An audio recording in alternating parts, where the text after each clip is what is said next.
আইফোনের এমন তিনটা অপশান বলে দেবো যেগুলোর দ্বারা কিন্তু আপনি আপনার আইফোনের ব্যাটারিকে দ্রুত শেষ হওয়ার হাত থেকে বাঁচাতে পারবেন। তো এই আইফোনে ব্যাটারি সেভিং সেটিংসগুলো কী কী, তো তার জন্য প্রথমে আমরা চলে যাব সেটিংস অপশানে এবং সেখান থেকে প্রথমেই চলে যাব জেনারেল অপশানে এবং জেনারেল অপশানে যাওয়ার পর এখান থেকে সোয়াইপ করে নিচের দিকে আমরা চলে যাব সিম্পলি এইটা ব্যাকগ্রাউন্ড অ্যাপ রিফ্রেশ। এই অপশানটাতে গিয়ে এইটাকে আমাদেরকে অফ করে নিতে হবে।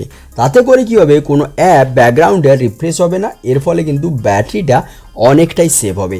এরপরে যে সেটিংসটা করতে হবে সেটা হলো আমাদের রয়েছে, দেখুন এখান থেকে নিচের দিকে সোয়াইপ করে এসে ডিসপ্লে বলে একটা অপশান রয়েছে।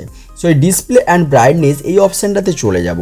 এটাতে যখন ক্লিক করব এখান থেকে ডার্ক বলে অপশান পাবো, এই অপশানটাকে সিলেক্ট করে নেব। ডার্ক মোডে করে নিলে কিন্তু ব্যাটারিটা অনেকটাই সেভ হবে। এরপরে যেটা করতে হবে সেটা হলো আমরা সিম্পলি ব্যাটারি অপশানে চলে যাব, এখান থেকে যাব চার্জিং অপশানে। সো চার্জিং অপশানে গেলে এখান থেকে আমরা একটা অপশান পেয়ে যাব যেটা হচ্ছে অপটিমাইজ, এই অপশানটা অপটিমাইজ ব্যাটারি। সো এইটাকে আমরা সর্বদাই অন করে রাখবো। এই তিনটে সেটিংস করে নিলেই কিন্তু আপনার আইফোনের ব্যাটারি আর দ্রুত শেষ হবে না। এইরকমই আইফোন সংক্রান্ত ভিডিও পাওয়ার জন্য ভিডিওতে একটি লাইক করে নেবেন।